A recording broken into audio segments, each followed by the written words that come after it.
de gloire. Ouvre ton cœur à Jésus. Laisse entrer le roi de gloire. Hâte-toi, ne tarde plus. 1 Corinthiens, chapitre 1, versets 6 à 8. Selon que le témoignage de Christ a été confirmé en vous, de sorte qu'il ne vous manque aucun don, à vous qui attendez la manifestation de notre Seigneur Jésus-Christ. Il vous affermira aussi jusqu'à la fin pour que vous soyez irrépréhensibles au jour de notre Seigneur Jésus-Christ. Selon que le témoignage de Christ a été confirmé en vous. Bonjour chers frères et sœurs. Voilà le cœur de notre méditation aujourd'hui. Le témoignage de Christ étant confirmé en nous et provoquant une série de résultats qui sont ici énumérés. C'est ce que l'on veut contempler très attentivement et avec une grande dévotion personnelle.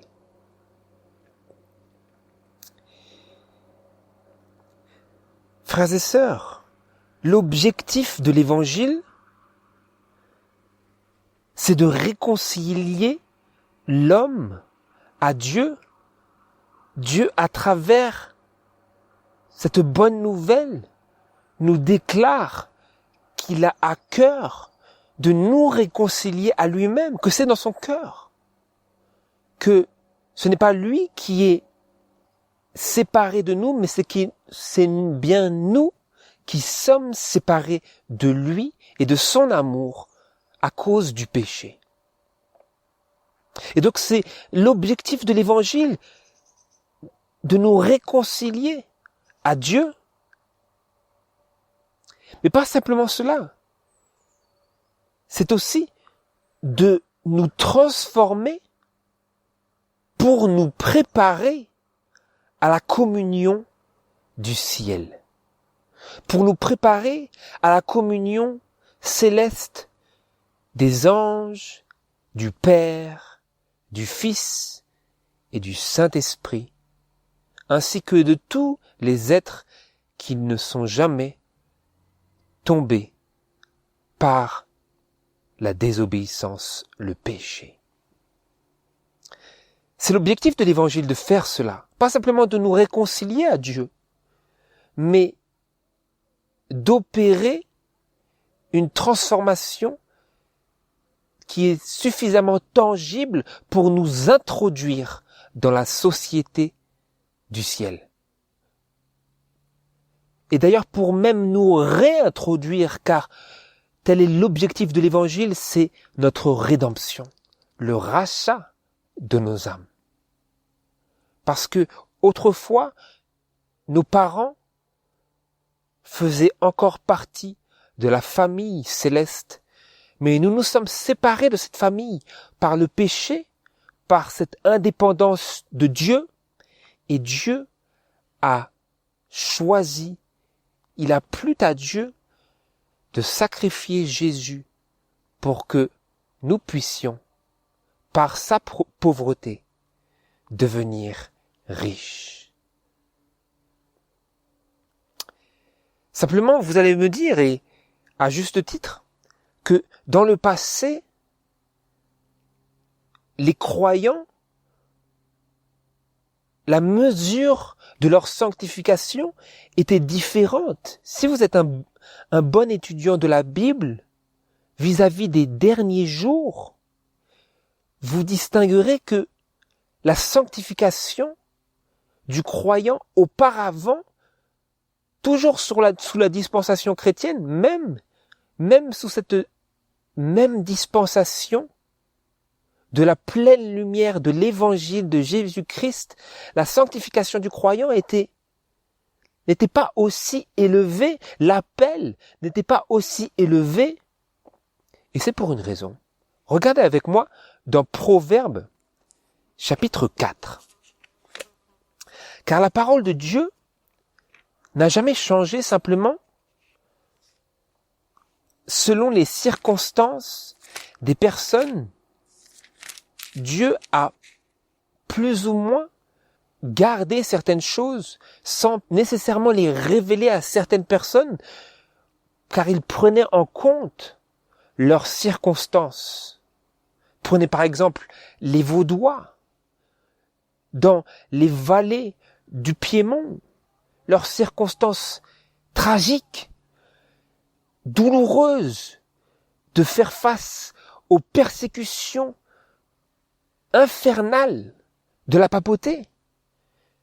Tous ces croyants du Moyen-Âge avaient beaucoup moins de lumière, et pourtant ils avaient la même parole de Dieu, mais les choses qui leur ont été permises de comprendre étaient proportionnelles à leurs circonstances. Si vous lisez dans Proverbes chapitre 4, verset 18, nous lisons que le sentier des justes est comme la lumière resplendissante, dont l'éclat augmente jusqu'à ce que le jour soit dans sa perfection.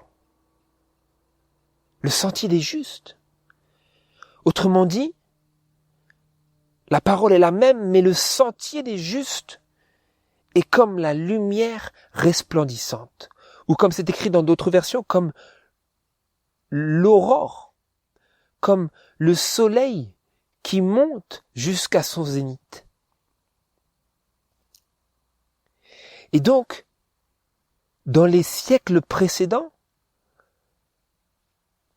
l'idéal biblique était le même, mais la lumière qui a brillé sur le sentier des justes était moindre parce que les difficultés auxquelles ils étaient confrontés étaient telles que Dieu leur a dit « Je vous donne ce peu de lumière, vivez en harmonie avec cette lumière. »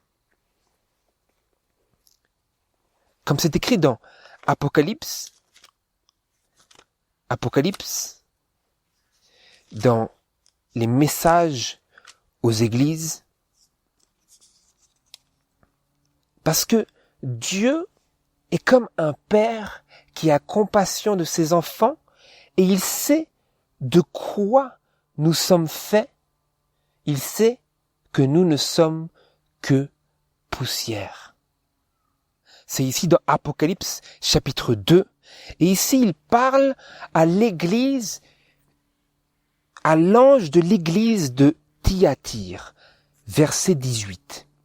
Et après qu'il ait dit qu'il leur reproche de souffrir que cette femme Jézabel, qui se dit prophétesse, enseigne et séduise mes serviteurs pour les engager dans la fornication et de leur faire manger des choses sacrifiées aux idoles, il leur dit toutefois, au verset 24, « Mais à vous et aux autres qui sont à Thyatire, à tous ceux qui ne professent pas cette doctrine de Jézabel, et qui n'ont point connu, comme ils disent, les profondeurs de Satan, je dis, je ne mettrai point sur vous d'autres charges. » Vous entendez le Seigneur Jésus ici qui parle ? Je ne mettrai point sur vous d'autres charges, mais tenez ferme seulement ce que vous avez jusqu'à ce que je vienne. Car à celui qui aura vaincu et qui pratiquera mes œuvres jusqu'à la fin, je lui donnerai puissance sur les nations. Telles étaient les paroles du Seigneur Jésus aux futurs martyrs de son nom. Et donc il leur disait qu'ils aient pu vraiment saisir que ces paroles étaient destinées à eux ou pas, il leur disait « Tenez ferme seulement ce que vous avez jusqu'à ce que je vienne. » Et donc tel était son message à ces hommes de foi persécutés pour la parole de Dieu. Il leur disait « Tu as peu de lumière, mais tiens ferme ce que tu as. Et celui qui aura vaincu et qui pratiquera mes œuvres jusqu'à la fin, je lui donnerai puissance sur les nations. Il fera partie de la société du ciel où Jésus est roi des rois et seigneur des seigneurs. » Ces hommes méprisés, ces hommes vilipendés, ces hommes négligés seront rois avec le roi. Et donc, ça c'est pour vraiment mettre en lumière que, bien que la parole de Dieu ait toujours été la même, Dieu avait compassion, le Seigneur avait compassion de ceux qui vivaient dans des circonstances terribles, horribles et presque insoutenables si ce n'était pour la consolation de l'amour de Dieu et du Saint-Esprit. Mais maintenant, frères et sœurs, maintenant c'est différent. Parce que en ces derniers jours, Dieu nous présente un peuple, Dieu nous présente dans sa parole un peuple qui garde les commandements de Dieu et la foi de Jésus. Donc si c'était simplement les commandements de Dieu, cela pourrait être des personnes qui gardent les commandements de Dieu selon leur lumière, selon ce qu'ils ont. Mais non, parce qu'il s'agit ici de ceux qui gardent les commandements de Dieu comme Jésus les a observés sur la terre. Donc vous avez ici la totalité de l'appel haut et élevé de la parole de Dieu. J'y ai fait référence, mais nous y allons dans Apocalypse, chapitre 14 et verset 12. Apocalypse 14, verset 12, c'est ici la patience des saints. Ce sont ici ceux qui gardent les commandements de Dieu et la foi de Jésus. C'est pas simplement ceux qui connaissent la foi de Jésus, pas simplement ceux qui ont la foi de Jésus, ceux qui gardent la foi de Jésus, qui la gardent, qui, comme c'est écrit dans Matthieu 24, qui endurent jusqu'à la fin, qui persévèrent jusqu'à la fin avec la foi de Jésus. C'était une foi d'amour et d'obéissance. Et pour vraiment fortifier et affermir ces réalités et ces paroles, ces représentations de la Bible, vous lisez le verset 1 d'Apocalypse chapitre 14. Et vous voyez que c'est toujours le même peuple. Je regardais ensuite, nous dit l'apôtre Jean, et voici, l'agneau se tenait sur la montagne de Sion, et avec lui 144 000 personnes qui avaient le nom de son Père écrit sur leur front. Verset 4. Ce sont ceux qui ne se sont point souillés avec les femmes, car ils sont vierges. Ce sont ceux qui suivent l'agneau où qu'il aille. Ce sont ceux qui ont été rachetés d'entre les hommes comme des prémices pour Dieu et pour l'agneau. Et il ne s'est point trouvé de fraude dans leur bouche, car ils sont sans tache devant le trône de Dieu. Vous voyez que c'est eux qui gardent les commandements de Dieu et la foi de Jésus. Pourquoi? Parce que nous lisons que ce sont eux qui suivent l'agneau où qu'il aille. Et là où est allé Jésus dans sa foi, c'est là où ils vont. Et là où est allé Jésus dans son observation parfaite des commandements de Dieu, c'est là où ils vont, ils le suivent, partout où il va. Et nous lisons que ce sont un peuple dans la bouche duquel il ne s'est point trouvé de fraude, car ils sont sans tache devant le trône de Dieu.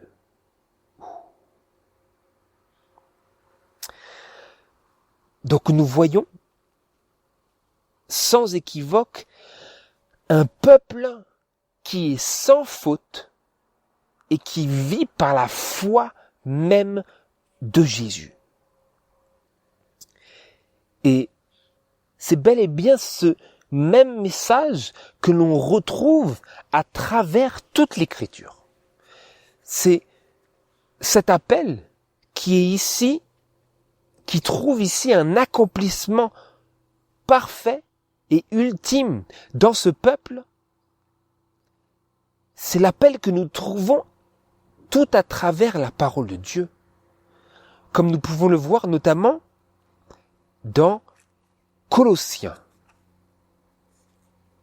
Dans Colossiens, chapitre 1, et versets 19 et suivants.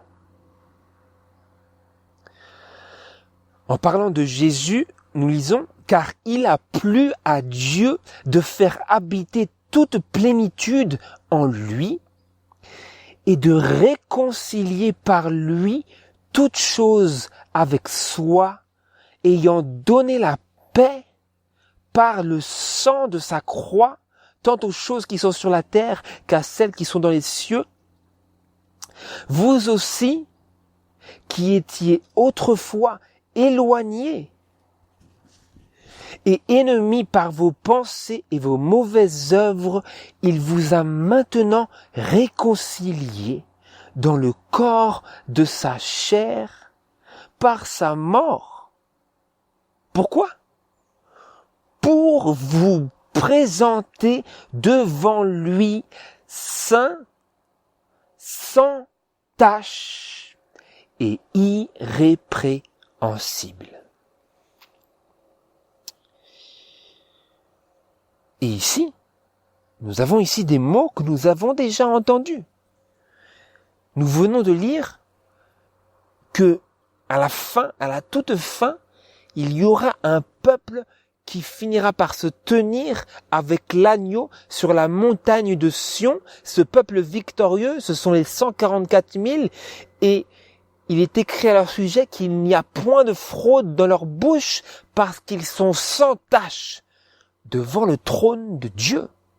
Ce sont ceux qui gardent les commandements de Dieu et la foi de Jésus. Et ici, vous voyez que l'apôtre Paul nous parle de ce sacrifice de Jésus. Et il dit qu'il a plu à Dieu de réconcilier par Jésus toutes choses avec soi, ayant donné la paix par le sang de sa croix. Et continuant, il dit, vous aussi qui étiez autrefois éloignés et ennemis par vos pensées et vos mauvaises œuvres, vous là, il vous a maintenant réconciliés dans le corps de sa chair, donc en Jésus-Christ, par sa mort, pour, notez bien, pour vous présenter devant lui saint, sans tache et irrépréhensible.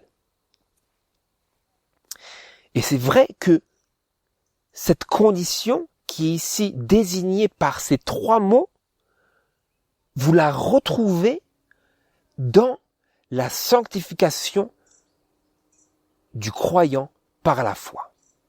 C'est-à-dire que si je me saisis de l'amour de Dieu en Jésus-Christ et que je mets ma foi en Jésus-Christ et je me repens à Dieu de mes mauvaises œuvres, comme c'est écrit ici, et de mes mauvaises pensées par lesquelles j'étais autrefois, où je me rends éloigné et ennemi, eh bien, Dieu, dans l'activité de la justification, nous présente saint, sans tache et irrépréhensible devant lui et nous permet de venir avec assurance et de nous avancer avec une ferme assurance jusqu'au trône de la grâce. Donc ces termes-là, ils s'appliquent aussi de manière légale à l'activité de Dieu dans la justification. Mais quand vous lisez bien et que vous rassemblez ces choses-là à ce que nous venons de lire dans Apocalypse chapitre 14, vous voyez que ce n'est pas simplement cela. Pas simplement cela. C'est vrai, mais ce n'est pas juste cela. Loin de là même. Il s'agit surtout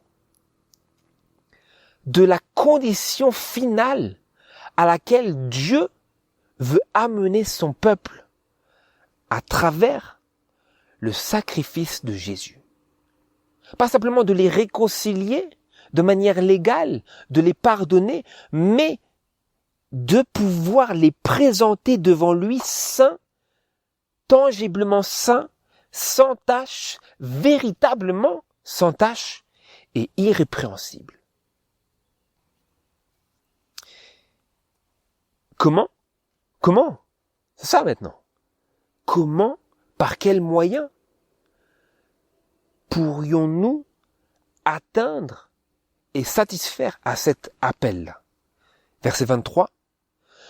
Pourvu que vous demeuriez fondés dans la foi et inébranlables, n'abandonnant point l'espérance de l'évangile que vous avez entendu, qui a été prêché à toute créature sous le ciel et dont moi, Paul, j'ai été fait ministre.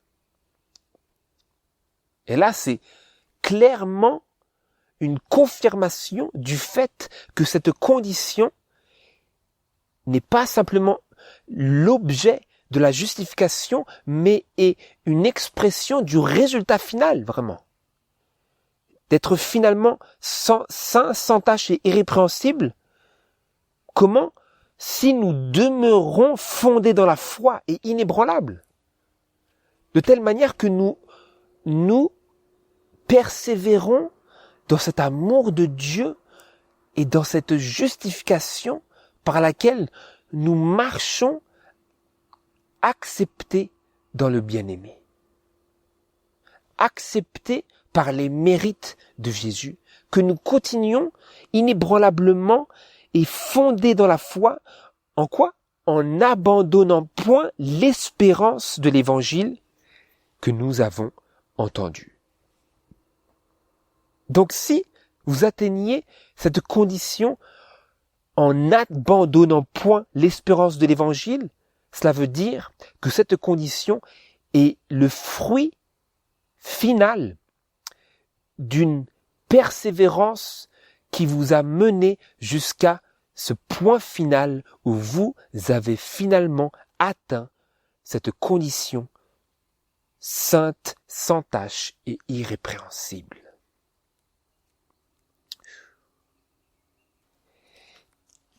Et pour fortifier davantage cela, vous lisez au verset 25, l'apôtre Paul ici parle de l'église dans laquelle il est le ministre et il dit « dont j'ai été fait ministre, selon la charge que Dieu m'a donnée auprès de vous pour annoncer pleinement la parole de Dieu, le mystère qui était caché dans tous les siècles et dans tous les âges, mais qui est maintenant manifesté à ses saints, à qui Dieu a voulu faire connaître quelle est la richesse de la gloire de ce mystère parmi les gentils, savoir Christ en vous, l'espérance de la gloire.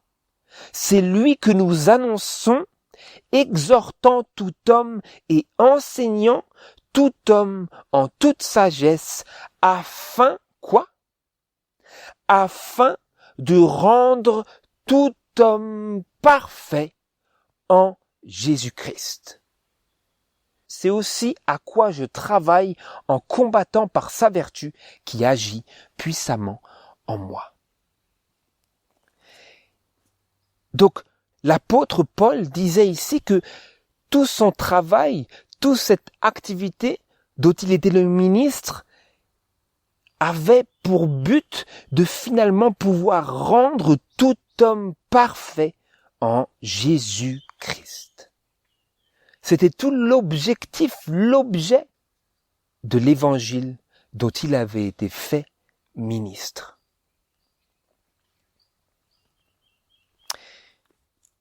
Et nous allons dans Romains chapitre 16. Romains chapitre 16 et verset 25. Où ici, il dit en d'autres mots cette même déclaration de l'objectif de l'évangile. Il est écrit « À celui qui peut vous affermir selon mon évangile et la prédication de Jésus-Christ, selon la révélation du mystère caché depuis la fondation du monde, mais présentement manifesté par les écrits des prophètes, selon l'ordre du Dieu éternel, et annoncé à toutes les nations, afin qu'elles obéissent à la foi. À Dieu seul sage soit la gloire dans tous les siècles, par Jésus-Christ. Amen. Donc, qu'est-ce que nous lisons ici? Que va faire cet évangile et cette prédication de Jésus-Christ?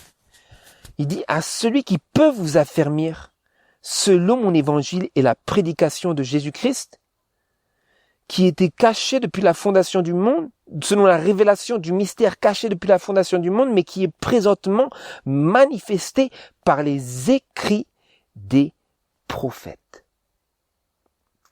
Comment est-ce que ce mystère était présentement manifesté, finalement révélé par les écrits des prophètes, afin que les nations obéissent à la foi. Donc, qu'est-ce que c'est? Dieu peut le faire. N'est-ce pas ce qui est écrit? À celui qui peut vous affermir, selon mon évangile. Il peut le faire. Il peut nous affermir. Il peut quoi? Il peut nous présenter saints, sans tache et irrépréhensibles devant lui. Il est à même de le faire. Mais comment se propose-t-il d'opérer un tel changement? Comment se propose-t-il d'opérer une telle préparation en nous? Une vraie préparation. Une préparation réelle et concrète qui fera que notre caractère reflète l'image de Dieu.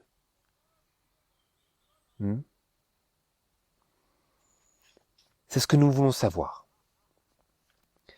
Pas simplement de déclarer un appel légaliste, pas simplement de frapper de la Bible par les exigences de Dieu que nous y trouvons, tout en notant aux croyants la capacité que nous donne l'amour de Dieu. Ça vous est déjà arrivé ça? Que on vous frappe sur la tête avec la Bible en vous récitant toutes les exigences, mais on ne vous donne aucun moyen vivant, pas simplement du formalisme, mais aucun moyen vivant, affectif et spirituel par lequel parvenir et accomplir et satisfaire ces exigences. Donc nous voulons savoir et pouvoir être à même de répondre du plus profond de nos cœurs à cette question. Comment Dieu se propose-t-il d'opérer un tel changement en moi qui ai été si pécheur, si rebelle, peut-être même apostat, et toutes ces choses qu'il ne convient pas de nommer. Allez avec moi dans 1 Corinthiens, chapitre 1 et versets 4 à 9. Vous savez, frères et sœurs, ici, nous entrons dans un sujet qui n'est pas un sujet nécessairement de débat, mais qui est un sujet où nos affections les plus intenses sont suscitées par Dieu. Vous savez comment cela se fait? C'est parce que Dieu manifeste qu'il a lui-même des affections profondes et intenses envers ses enfants, envers ceux pour qui il a payé un tel prix pour le rachat de leurs âmes. Dans 1 Corinthiens, chapitre 1, en partant par le verset 4. Et ici, l'apôtre Paul s'adresse à l'église de Corinthe d'une manière absolument prophétique. Parce que si vous avez du discernement et que vous lisez cela et essayez de l'appliquer à eux, vous verrez que ça ne peut pas s'appliquer entièrement à eux et que lorsqu'ils ont lu ces paroles, il y a dû se passer quelque chose dans leurs esprits où ils ont dû se dire, mais est-ce que c'est pour nous ça? Et c'était pour eux. Mais à bien plus forte raison, c'est pour nous aujourd'hui. Écoutez ce que dit l'inspiration. Je rends grâce continuellement à mon Dieu pour vous, à cause de la grâce que Dieu vous a donnée en Jésus-Christ, savoir de ce que vous avez été enrichis en lui de toute manière, en toute parole et en toute connaissance, selon que le témoignage de Christ a été confirmé en vous, de sorte qu'il ne vous manque aucun don à vous qui attendez la manifestation de notre Seigneur Jésus-Christ. Il vous affermira aussi jusqu'à la fin pour que vous soyez irrépréhensibles au jour de notre Seigneur Jésus-Christ. Dieu, par qui vous avez été appelés à la communion de son Fils Jésus-Christ, notre Seigneur, est fidèle. Oh, il est fidèle! Quel encouragement! Mais avant d'être encouragé, il nous faut comprendre. Comprendre ce qui est ici signifié par ce témoignage de Christ. Que lisons-nous ici? Le témoignage de Christ confirmé en nous fait que nous ne manquons plus d'aucun don, que nous serons affirmés jusqu'à la fin pour être irrépréhensibles au jour de notre Seigneur Jésus-Christ. Donc il y a ici une importance toute particulière qui est investie dans ce témoignage de Christ dont il parle ici. Et vous regardez, il est déclaré, il vous affermira aussi jusqu'à la fin pour que vous soyez irrépréhensibles au jour de notre Seigneur Jésus-Christ. Et comment, je pose la question maintenant, comment vérifier que cela s'applique au dernier jour? Comment? On se tourne vers les paroles d'Apocalypse, chapitre 12. Apocalypse, chapitre 12 et verset 17.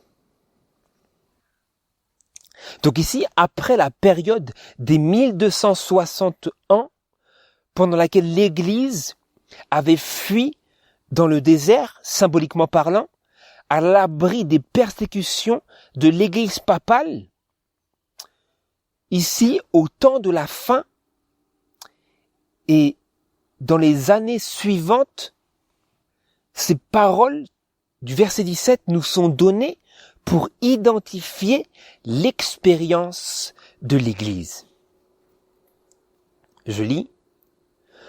Après le verset 16 où la femme est allée se réfugier dans les terres où le dragon ne pouvait plus l'atteindre, ce qui a trouvé son accomplissement dans tous ces mouvements de la Réformation, tous ces peuples protestants qui sont allés se réfugier, certains dans le Nouveau Monde, ce qui est plus tard devenu les États-Unis d'Amérique, certains d'autres en Suisse, qui était devenu un pays protestant, d'autres en Allemagne, d'autres en Angleterre, et ainsi l'Église, la femme, fuyait loin de ce fleuve que le dragon lançait de sa gueule.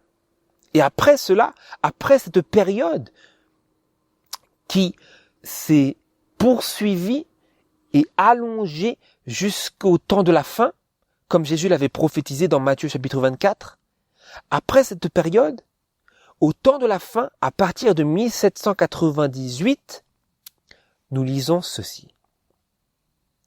Le dragon s'irrita contre la femme et s'en alla faire la guerre au reste de sa postérité, qui garde les commandements de Dieu et qui ont le témoignage de Jésus-Christ. Qu'est-ce que nous voyons ici? Nous voyons le peuple qui garde les commandements de Dieu et qui ont le témoignage de Jésus-Christ. Et ce n'est autre que ceux qui nous sont présentés au chapitre 14, ceux qui gardent les commandements de Dieu et la foi de Jésus, ceux qui sont finalement trouvés sans tache devant le trône de Dieu.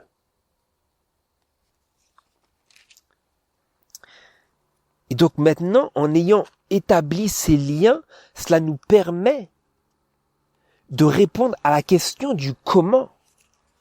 Comment Dieu se propose-t-il d'opérer ce changement par lequel il pourra maintenant nous présenter à lui saint, sans tache et irrépréhensible.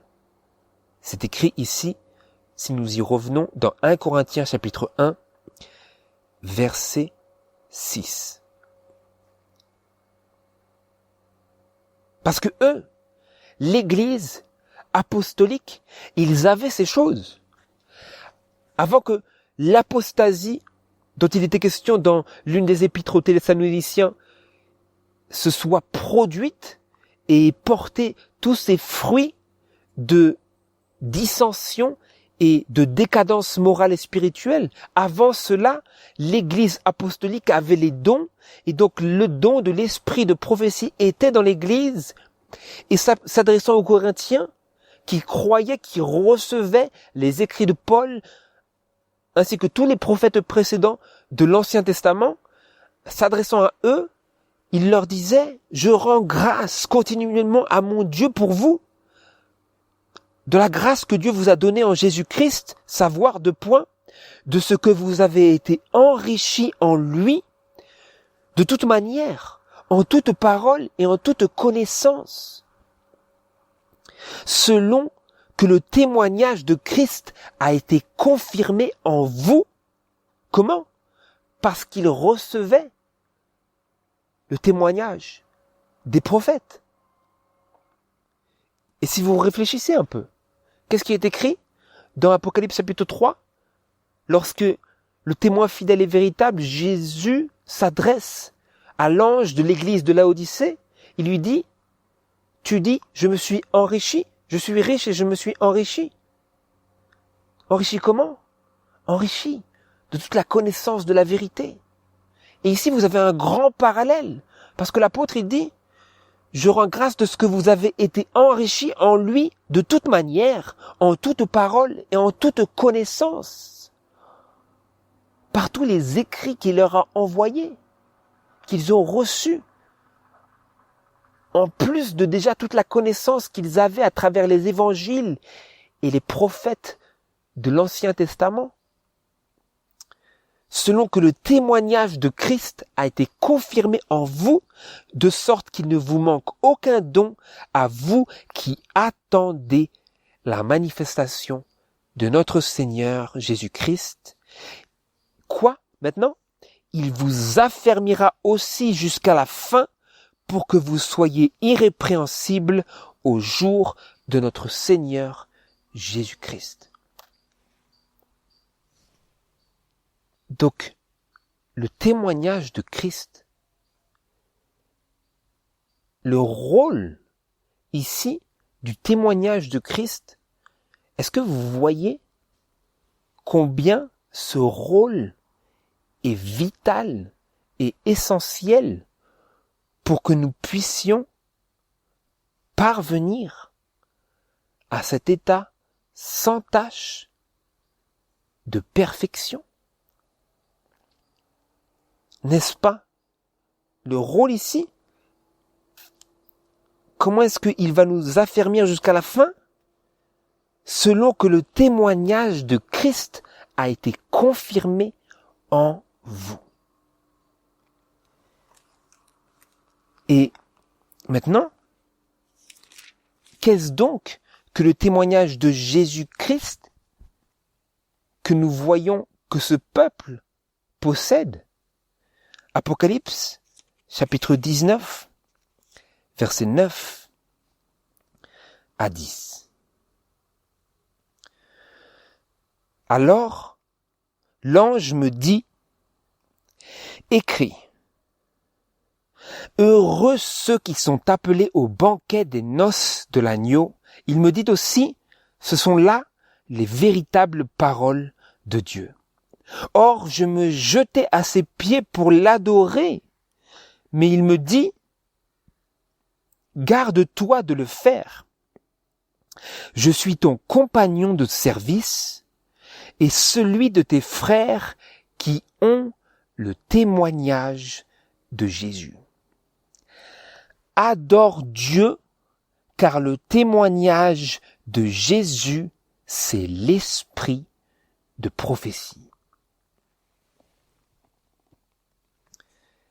Le témoignage de Jésus, c'est l'esprit de prophétie. Et ici, relié directement à cela, j'aimerais vous lire des citations de l'esprit de prophétie dans les écrits d'Ellen White. Je vous lis ici dans le livre Conseil à l'Église, à la page 72 et au paragraphe 4. Parlant ici d'un frère qui rejetait les témoignages, elle poursuit en disant « Je pris la précieuse Bible et je l'entourais de quelques témoignages pour l'Église donnés pour le peuple de Dieu. » Témoignages pour l'Église, elle fait ici référence à ces livres dont il existe 9 volumes dans la langue originale anglaise. Donc elle a pris quelques témoignages pour l'Église et elle a mis la Bible au milieu et ces témoignages autour. Et elle dit ceci. Là, dis-je, on considère le cas de presque tous les croyants. Les péchés qu'il leur faut éviter sont mis en relief. Ils trouveront dans cette lecture ce qu'ils cherchent. Les conseils qui ont été donnés pour d'autres cas similaires aux leurs. Il a plu à Dieu de vous prescrire ligne sur ligne, précepte sur précepte. Mais peu d'entre vous savent vraiment ce que contiennent les témoignages.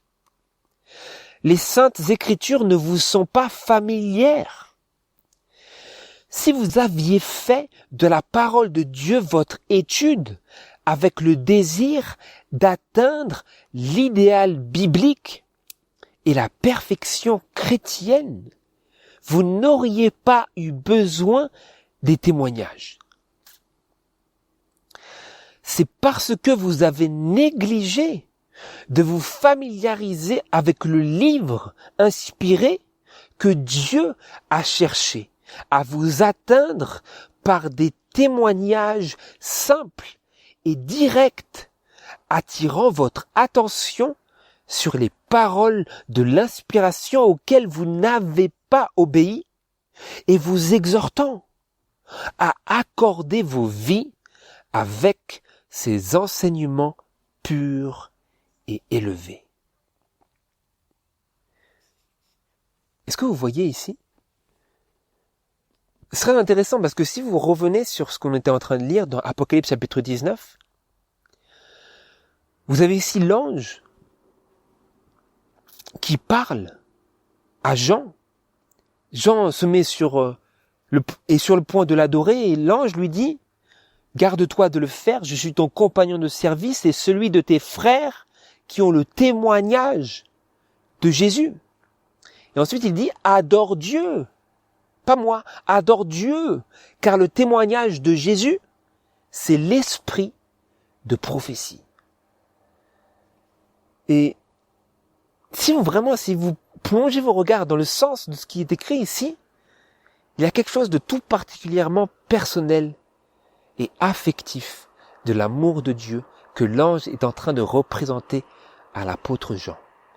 Il est en train de lui dire, moi, comme tes frères dans le service du Seigneur, j'ai et je te communique le témoignage de Jésus. Et il dit, le témoignage de Jésus, c'est l'esprit de prophétie, ou si vous tournez, si vous inversez les deux mots, les deux expressions, l'esprit de prophétie, c'est le témoignage de Jésus. Et donc cela attire notre attention vers le fait que c'est Jésus qui parle. D'où l'importance d'écouter ce que Jésus dit.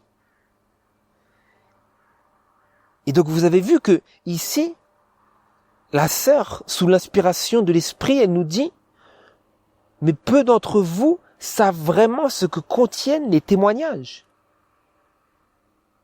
Et si nous avions obéi à la parole de Dieu et que nous avions fait de la parole de Dieu notre étude avec le désir d'atteindre l'idéal biblique et la perfection chrétienne, comme nous l'avons vu, sans tache, irrépréhensible, saint, être présenté devant lui comme cela, si nous avions étudié la parole de Dieu avec ce désir-là et cette approche-là, elle nous dit, vous n'auriez pas eu besoin des témoignages.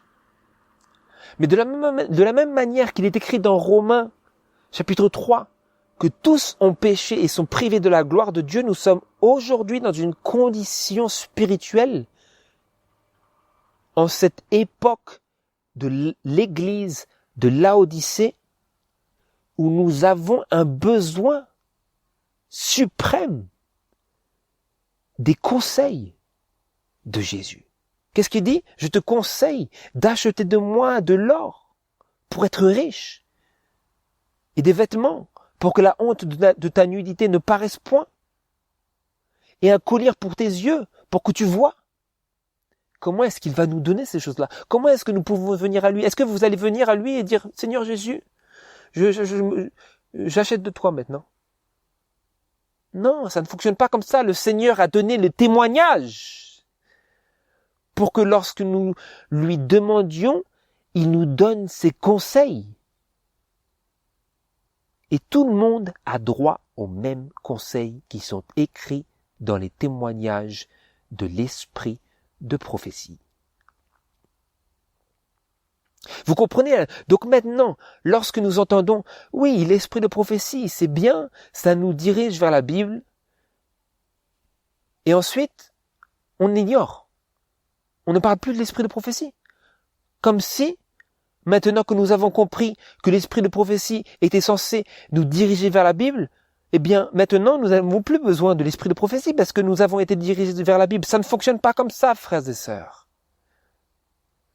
De la même manière que le pécheur a constamment besoin d'être justifié par la grâce de Dieu, afin d'être finalement transformé pour ne plus pécher, nous avons également constamment besoin des conseils, des directives et des avertissements et des répréhensions et des admonestations de l'esprit de prophétie contenu dans les écrits d'Ellen G. White.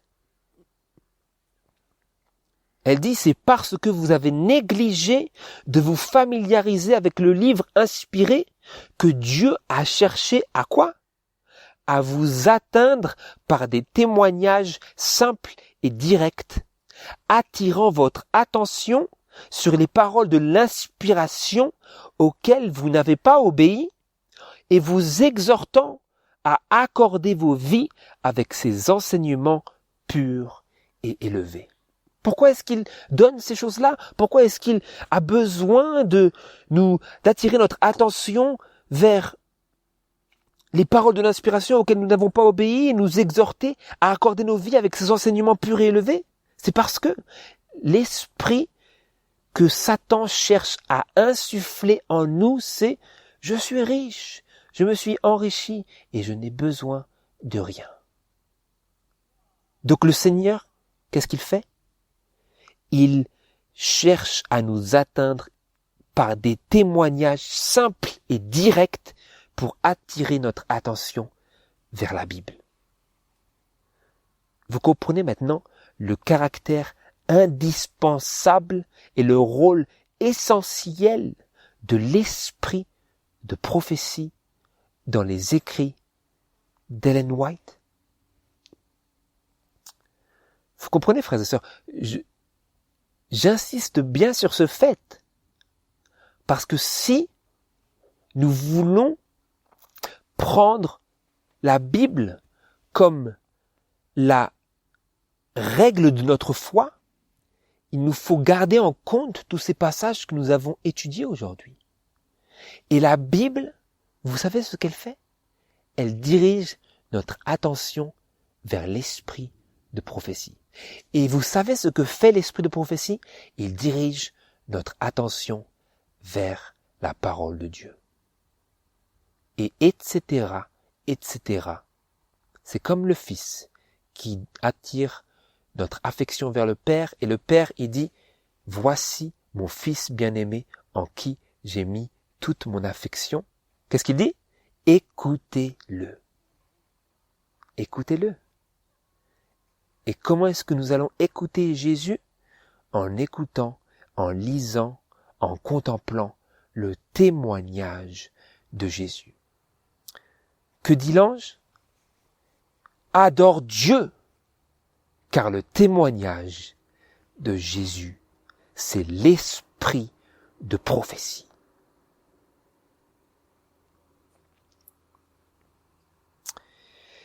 Et pour conclure, frères et sœurs, j'ai trouvé cette déclaration qui nous communique une application directe de ce que cela veut dire, que Dieu nous atteint par ces témoignages simples et directs qui tranchent dans le vif de notre expérience en séparant les os et la moelle, comme c'est écrit dans Hébreux au sujet de la parole de Dieu. Parce que c'est Jésus qui parle, ça a un effet vif. La raison pour laquelle ça a un effet encore plus vif, c'est parce que nous avons négligé de nous familiariser avec la parole de Dieu et donc, avec cet esprit laodicéen, nous lisons la parole de Dieu comme si ce n'était pas pour nous. Mais Dieu, il nous parle par les témoignages et il nous dit, si, c'est pour toi. Vous comprenez? Et c'est pour cela que la lumière inférieure, qui sont les témoignages, est indispensable. Parce qu'elle donne à la Bible la lumière supérieure, sa vraie valeur. Autrement, la Bible, ça n'est rien. Ça n'est rien. Avec tous ces stratagèmes et ces subterfuges et ces séductions du diable aujourd'hui dans ces derniers jours où il fait la guerre au reste de sa postérité qui garde les commandements de Dieu et le témoignage de Jésus-Christ, avec tout cela qui vole dans le ciel, pour ainsi dire, le rôle de l'esprit de prophétie est tel que nous ne pouvons nous en passer. D'ailleurs, c'est écrit ainsi, comme nous l'avons lu dans 1 Corinthiens chapitre 1, selon que le témoignage de Christ a été confirmé en vous. Il y a un mot après, un mot très important. 1 Corinthiens 1, verset 6, selon que le témoignage de Christ a été confirmé en vous, quoi? De sorte qu'il ne vous manque aucun don à vous qui attendez la manifestation de notre Seigneur Jésus-Christ. Et en anglais, c'est de votre Seigneur Jésus-Christ, virgule, qui vous affermira aussi jusqu'à la fin pour que vous soyez irrépréhensibles au jour de notre Seigneur Jésus-Christ. De telle sorte que tout ça, du verset 4 au verset 8, dans la Bible, King James, c'est un ensemble indissociable. Ici, au verset 8, dans la Bible Osterwald, vous avez une séparation.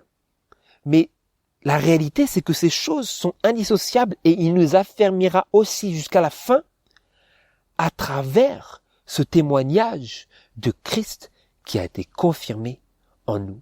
Si il a été confirmé en nous, d'où notre besoin profond que le témoignage de Jésus soit confirmé en nous. Et donc, j'aimerais lire pour terminer cette déclaration de premiers écrits à la page 58, paragraphes 1 et 2. Où Jésus nous rend témoignage.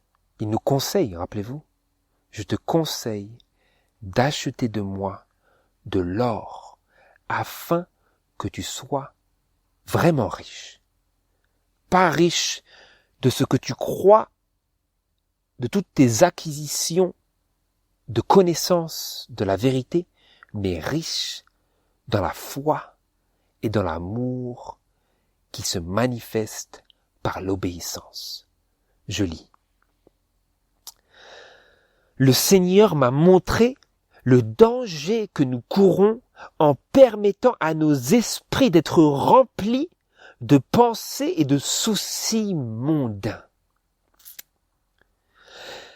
J'ai vu que quelques-uns se laissaient détourner de la vérité présente et de l'amour de la Sainte Bible par la lecture de livres excitants.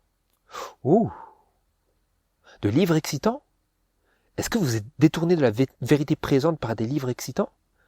Vous allez peut-être me dire, mais je ne lis pas trop, moi. Mais est-ce que, rappelez-vous, c'était écrit il y a plus d'un siècle. À l'époque, il n'y avait pas de télévision, il n'y avait pas d'ordinateur, il n'y avait pas d'internet, il n'y avait pas de smartphone, il n'y avait pas cette accumulation incroyable de moyens par lesquels nous pouvons être détournés et par lesquels nos affections peuvent être sapées et aspirées et peuvent nous être dérobées et peuvent être détournées vers des pensées et des soucis mondains. Des livres excitants. Oh, YouTube. Frères et sœurs, écoutons le témoignage de Jésus. Jésus parle. Nous avions lu la semaine dernière, Jésus parlant à sa messagère, à Ellen White, disait « Ce n'est pas toi qui parles, c'est le Seigneur qui donne des messages d'avertissement et de répréhension. » Ce n'est pas elle qui parle, c'est Jésus qui parle. Je lis. J'ai vu que quelques-uns se laissaient détourner de la vérité présente et de l'amour de la Sainte Bible par la lecture de livres excitants. D'autres se préoccupent énormément de ce qu'ils mangeront, boiront ou porteront. Il en est aussi qui attendent la venue de Christ pour un avenir trop lointain. Le temps a duré quelques années de plus qu'ils ne s'y attendaient. Par conséquent, ils croient que cela peut durer encore bien des années. C'est ainsi que leurs esprits ont été détournés de la vérité présente pour s'occuper des choses de ce monde. J'ai vu qu'il y avait là un grand danger. Car si l'esprit est rempli d'autre chose, la vérité présente en sera chassée et il ne restera plus de place sur nos fronts pour y apposer le sceau du Dieu vivant. J'ai vu que le temps où Jésus doit officier dans le lieu très saint est sur le point de finir et que sa venue est très proche. Nous devrions employer tous nos loisirs à sonder la Bible qui nous jugera au dernier jour. Mes chers frères et sœurs, pensez constamment au commandement de Dieu et au témoignage de Jésus-Christ et laissez-les repousser toutes les pensées et les soucis mondains.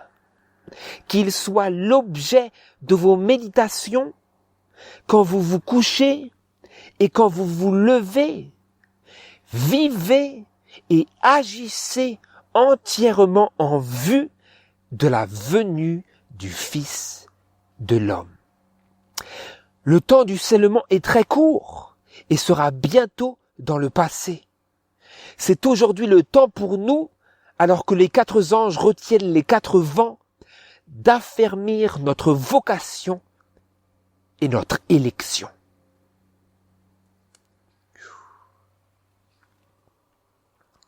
Oh! Par quoi est-ce que nous affirmerons notre vocation et notre élection en pensant constamment au commandement de Dieu et au témoignage de Jésus-Christ. Vous savez, la dernière ligne du paragraphe précédent nous dit « Nous devrions employer tous nos loisirs », en anglais c'est tout notre temps libre à sonder la Bible qui nous jugera au dernier jour. Est-ce que nous sommes prêts à recevoir le témoignage de Christ?